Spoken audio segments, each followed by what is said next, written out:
ان تمام لوگوں کو جب تک آپ ساتھ بیٹھا کے, یہ بڑے سٹیک ہولڈر ہے پاکستان کے, آپ کے لیے بڑا آسان ہے کہ آپ پیپلز پارٹی کو گالی بکیں اور کہیں کہ جی اب ہم نیا جو ہے سسٹم لے کے آ رہے ہیں جس میں ہم نیا ایک اور آپریشن کرنے اسٹارٹ.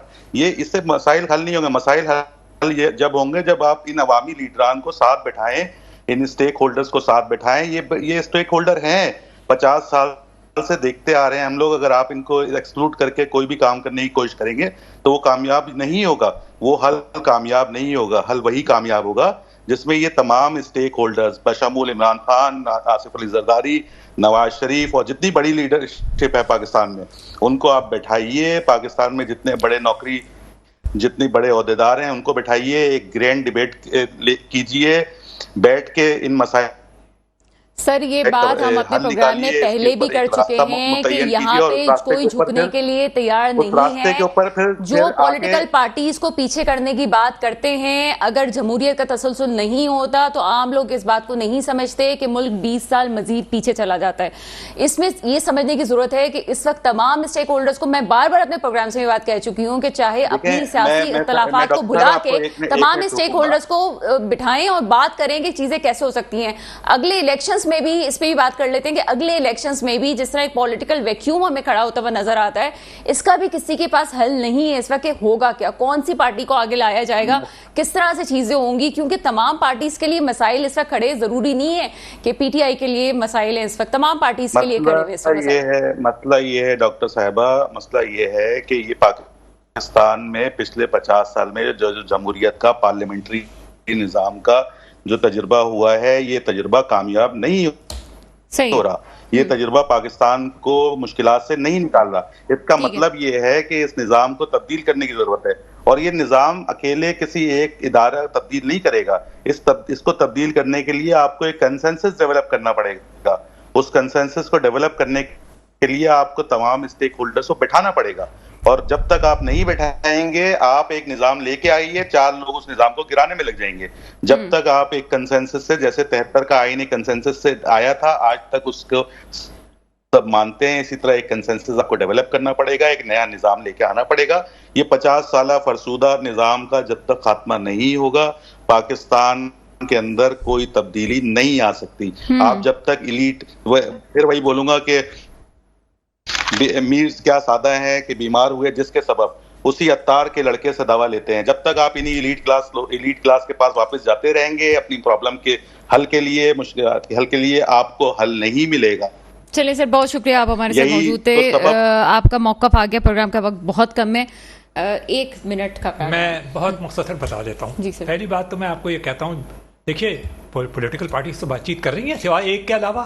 یہ گزشتہ 11-12 پارٹیز جو تھی, یہ انہوں نے آپ کو 16 مہینے, آپ کو برا لگ رہا ہے, سب کو برا لگ رہا ہے, ان کو برا بھلا کہہ رہے ہیں آپ اس لیے کہ انہوں نے مشکل فیصلہ کیا. ایک جس چیز کو اب ایڈریس کرنے کی پاکستان میں ضرورت ہے وہ خوفناک, زہریلا, گندا پروپیگنڈا ہے جو کہ پاکستانی عوام کو مایوس کرنے کے لیے یہاں سے بھی کیا جا رہا ہے. اس سوشل میڈیا کو, میں میڈیا کا اسٹوڈنٹ ہوں اور مجھے 35 سال ہو گئے میڈیا کے اندر کام کرتے ہوئے, جس غلاظت سے, جس برائی سے, جس گندگی سے اور جس ناتجربے کاری سے سوشل میڈیا کو استعمال کیا گیا ہے پاکستان کے لوگوں کو مایوس کرنے, اس نے تباہ کر دیا. پاکستان میں کچھ ایسی مصیبت نہیں ہے. پاکستان کے تمام جتنے بڑا جتنے ابھی انہوں نے نام لیا, زرداری صاحب, آصف, اب نواز شریف صاحب, سب آپس میں بات چیت کر رہے ہیں. کل پھر وہ بات چیت کریں گے الیکشن کے بعد. جی میں منور صاحب کی بالکل بات سے اتفاق کر رہا ہوں کہ ہمارے ملک میں اس وقت جو باہر سے اور اندر سے بیٹھ کر, دشمن باہر بھی بیٹھے ہیں اور اندر بھی بیٹھے, جو جعلی پروپیگنڈا ہمارے خلاف کیا جا رہا ہے اس سے بہت ملک کو نقصان. بالکل جناب, پروپیگنڈا جس طرح سے کیا جا رہا ہے, میرا آخری یہ پیغام ہے کہ ادارے کرپشن کے خلاف قدم بڑھائیں, پوری قوم ان کے ساتھ ہے. ٹھیک ہے جناب, بہت شکریہ آپ لوگوں کا, آپ میرے پروگرام میں آئے. بات صرف وہی ہے کہ اگر خود صحیح ہونے کی کوشش کریں گے اور اپنے ملک کو دیکھیں گے, دیکھنا ضروری ہے کہ آپ کے دشمن کون ہیں جو آپ کی جڑوں کو کھوکھلا کر رہے ہیں. اس پروپیگنڈا سے دور بھاگنا چاہیے. دعا وہی ہے جو ہمیشہ ہوتی ہے, میرے ملک میں وہ حکمران آئے جو واقعی میرے ملک کے مستقبل کی حفاظت کرے. اس کے ساتھ ہی پروگرام کا وقت ختم ہوتا ہے. مجھے اجازت دیجیے گا, خدا حافظ.